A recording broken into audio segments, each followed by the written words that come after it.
Hello friends, Chanakya academy में आप सभी को अश्विनी सर का नमस्कार। जैसा कि आप जानते हैं, इस समय करंट अफेयर चल रहा है। करंट अफेयर्स 2020 में आज हम आपको पढ़ाएंगे योजना एवं परियोजना। ये करंट अफेयर्स का 11वां पार्ट होगा, पार्ट 11 11वां पार्ट है।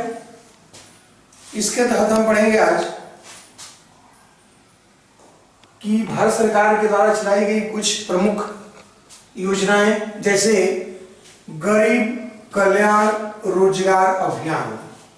गरीब कल्याण रोजगार अभियान को 20 जून, ध्यान देंगे कि 20 जून 1920 को हमारे प्रधानमंत्री मोदी ने वीडियो कॉन्फ्रेंस के द्वारा इसका उद्घाटन किया था। ये वीडियो कॉन्फ्रेंसिंग के माध्यम से हमारे प्रधानमंत्री ने इसकी शुरुआत की। इसका शुरुआत करने के पीछे उद्देश्य था कि गांव में आजीविका के अवसरों को बढ़ाना। ये हमारी सरकार का, हमारे प्रधानमंत्री का उद्देश्य रहा है कि गांव में आजीविका के अवसरों को किस प्रकार बढ़ाया जाएगा। और इसकी शुरुआत हमारे प्रधानमंत्री ने खगड़िया जिला, ये बिहार के खगड़िया जिला से हुई। और खगड़िया जिला के ये गांव है तेलिहार, खगड़िया जिला के तेलिहार गांव से हुआ है। ये इंपॉर्टेंट प्रश्न है, ध्यान रखेंगे कि गरीब कल्याण रोजगार योजना या अभियान का प्रारंभ हमारे प्रधानमंत्री ने कहां से किया था। तो इसकी शुरुआत बिहार के खगड़िया जिला के ये तेलिहार गांव से किया। उद्देश्य क्या है? तो आजीविका, गांव में आजीविका के अवसरों को बढ़ाना। ध्यान रखेंगे कि यह 125 दिन का यह अभियान देश के 6 राज्यों में चलाया जा रहा है। और यह देश के 126 जिला में 116 जिला में चलाया जा रहा है। इसके तहत होगा क्या? तो ध्यान रखेंगे कि 50,000, इसमें सरकार का उद्देश्य है कि 50,000 ये करोड़ रुपया खर्च किया जाएगा। 50,000 करोड़ रुपया खर्च ये करके सार्वजनिक कार्य किया जाएगा। 50,000 करोड़ रुपया खर्च करके सार्वजनिक कार्य किया जाएगा। इसके तहत गरीबों के लिए, जो हमारे भारत में गरीब लोग हैं, तो गरीबों के लिए घर बनाना, पौधरोपण का कार्यक्रम करना और उनके घर तक ये जल पहुंचाने जैसे बुनियादी ढांचे की विकसित करने में मदद की जाएगी। तो एक बार देखते हैं कि गरीब कल्याण रोजगार योजना क्या है। तो हमारे प्रधानमंत्री मोदी ने ये गांव में आजीविका के अवसरों को बढ़ाने के उद्देश्य से इसकी शुरुआत बिहार के खगड़िया जिला के तेलिहार गांव से किया है। 125 दिन का यह अभियान देश के 6 राज्यों में 116 जिलों में चलाया जा रहा है। इसके तहत गरीबों के लिए 50,000 करोड़ खर्च करके सार्वजनिक कार्य कराए जाएंगे। गरीबों के लिए जैसे घर बनाने का कार्यक्रम, पौधरोपण तथा घर जल पहुंचाने जैसे बुनियादी ढांचे विकसित करने में मदद की जाएगी। ये है हमारी सरकार की योजना, गरीब कल्याण रोजगार योजना। नेक्स्ट है भारत सरकार का ट्यूलिप कार्यक्रम। ध्यान रखेंगे कि भारत सरकार का ट्यूलिप कार्यक्रम क्या है। तो ट्यूलिप ये भी जून 20 में, ये भी 5 जून 2020 को कार्यक्रम की शुरुआत की गई थी। ये ट्यूलिप का अर्थ क्या है, इसका फुल फॉर्म क्या होता है? तो इसका अर्थ होता है द अर्बन लर्निंग इंटर्नशिप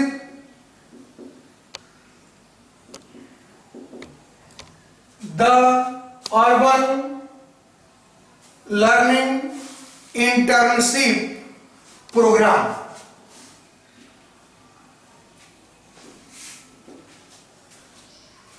ये अर्बन से ही स्पष्ट है कि देश का उद्देश्य है, इसका लक्ष्य है कि देश के जो शहरी निकाय हैं, ये शहरों में जो नए स्नातक हैं, नए स्नातकों को प्रशिक्षित किया जाए।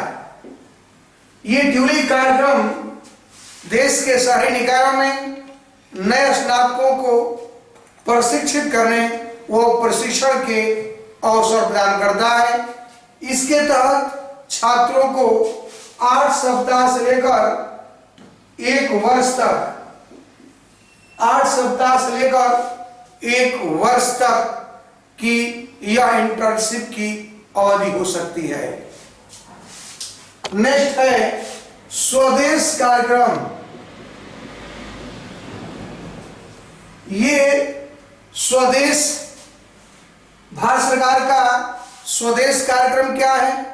तो आप जानते हैं, हम पढ़ चुके थे कि वंदे भारत मिशन, ये वंदे भारत मिशन के तहत हमारी सरकार ने विदेश में रहने वाले या विदेश से जो लौटे थे कोविड-19 के तहत, कोविड-19 के काल में जो विदेश में फंसे भारतीय नागरिक थे, उनको वंदे भारत मिशन के तहत भारत सरकार ने वापस लाया था।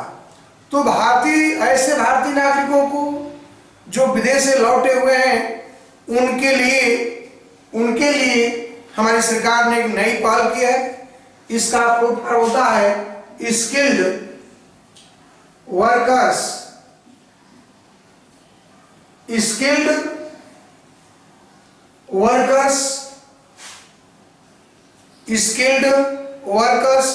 Arrival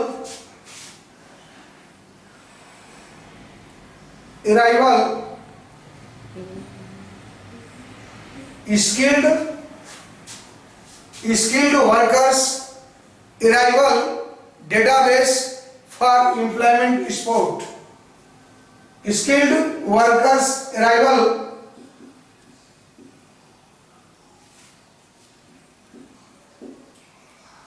for database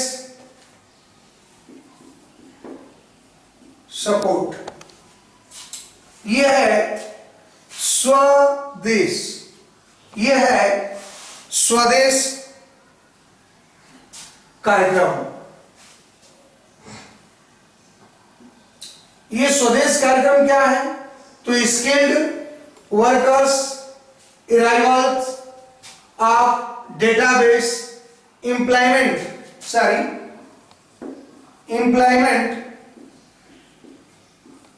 support. यह है स्वदेश कार्यक्रम का फुल फॉर्म। इसके तहत है क्या?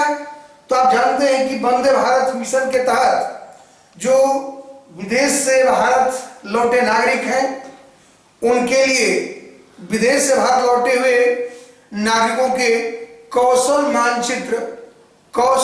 मानचित्रण करने के लिए सरकार की एक पहल है। यह है स्वदेश कार्यक्रम।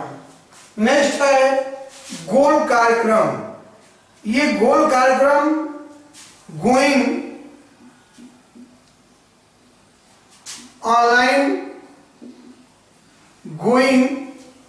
Online as leaders.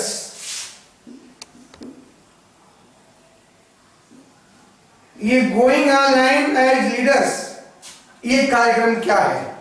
तो आप जानते हैं कि इसकी शुरुआत हमारे केंद्रीय जनजाति मंत्री, ये 15 मई 2020 को हमारे केंद्रीय जनजाति मंत्री अर्जुन मुंडा ने फेसबुक के माध्यम से, ध्यान रखेंगे कि केंद्रीय जनजाति मंत्री अर्जुन मुंडा ने फेसबुक के माध्यम से संपूर्ण भारत में आदिवासी युवकों, जो एसटी युवक हैं, आदिवासी युवकों के लिए यह आदिवासी युवकों को डिजिटल कौशल प्रदान करने शुरू किया हुआ है। आदिवासी युवकों को ये डिजिटल कौशल प्रदान करने के लिए इस कार्यक्रम की शुरुआत की है। इसके तहत चुने हुए 5000 आदिवासियों को, 5000 एसटी वर्ग के लोगों को, आदिवासियों को, उद्यमियों, पेशेवर,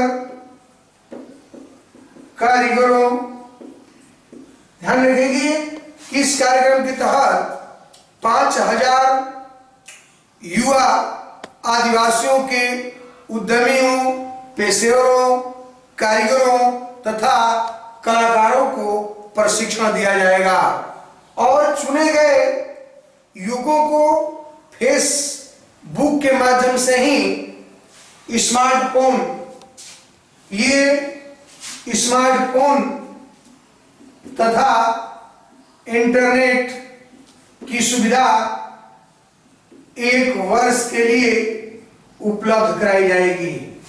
तो बहुत इंपॉर्टेंट है गोल कार्यक्रम गोइंग ऑनलाइन एज लीडर्स। इसके तहत हमारे केंद्रीय जनजाति मंत्री अर्जुन मुंडा ने फेसबुक के सहयोग से आदिवासी युवकों को डिजिटल कौशल प्रदान करने के लिए इसकी शुरुआत की है। इसके अंतर्गत 5000 युवा आदिवासियों को, उद्यमियों, जो 5000 युवा आदिवासी होंगे उनके उद्यमियों, पेशेवरों, कारीगरों तथा कलाकारों को प्रशिक्षित किया जाएगा और चुने गए युवाओं को फेसबुक के द्वारा स्मार्टफोन और इंटरनेट की सुविधा 1 वर्षों के लिए प्रदान की जाएगी। ये है हमारे सरकार के कुछ कार्यक्रम। और देखते हैं कुछ सम्मेलन। विश्व प्रेस सम्मेलन, ये विश्व प्रेस स्वतंत्रता सम्मेलन, ये विश्व प्रेस स्वतंत्रता सम्मेलन का आयोजन कहां हुआ था और इसकी थीम क्या थी? विश्व प्रेस स्वतंत्रता दिवस कब मनाया जाता है? तो ध्यान रखेंगे कि 3 मई को विश्व प्रेस स्वतंत्रता दिवस मनाया जाता है। ये बहुत इंपॉर्टेंट है कि 3 मई को विश्व प्रेस स्वतंत्रता दिवस मनाया जाता है और इस बार ये अक्टूबर 2020 में इस विश्व प्रेस सम्मेलन का आयोजन अक्टूबर 2020 में ये नीदरलैंड तथा यूनेस्को के ये संयुक्त, नीदरलैंड और यूनेस्को के संयुक्त ये मेजबानी में इसका आयोजन नीदरलैंड की राजधानी द हेग में किया गया था। आप जानते हैं कि अंतर्राष्ट्रीय न्यायालय का मुख्यालय भी द हेग है। तो विश्व प्रेस स्वतंत्रता सम्मेलन 2020 का आयोजन अक्टूबर 20 में नीदरलैंड और यूनेस्को की मेजबानी में द हेग में हुआ था। विश्व प्रेस स्वतंत्रता दिवस कब मनाया जाता है? तो विश्व प्रेस स्वतंत्रता दिवस ये 3 मई को मनाया जाता है और इस सम्मेलन की थीम थी भय या पक्षपात के बिना पत्रकारिता।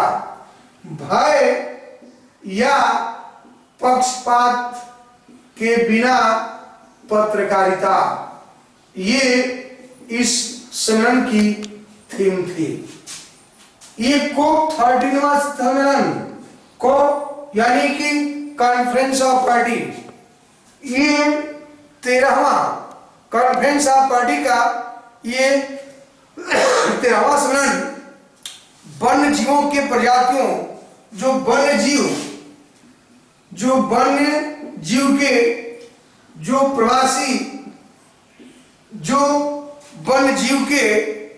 प्रवासी प्रजातियों के संरक्षण के लिए, वन्य जीव के प्रवासी प्रजातियों के संरक्षण के लिए यह सम्मेलन हुआ था। आप जानते हैं कि इस सम्मेलन का आयोजन गांधीनगर में हुआ था और इसका उद्घाटन मोदी ने किया था। इसका आयोजन गुजरात के गांधीनगर में किया गया था और इसका उद्घाटन हमारे प्रधानमंत्री मोदी ने किया था और भारत को 3 वर्ष के लिए इसका अध्यक्ष बनाया गया है। भारत 3 वर्ष के लिए इस वन्यजीव प्रवासी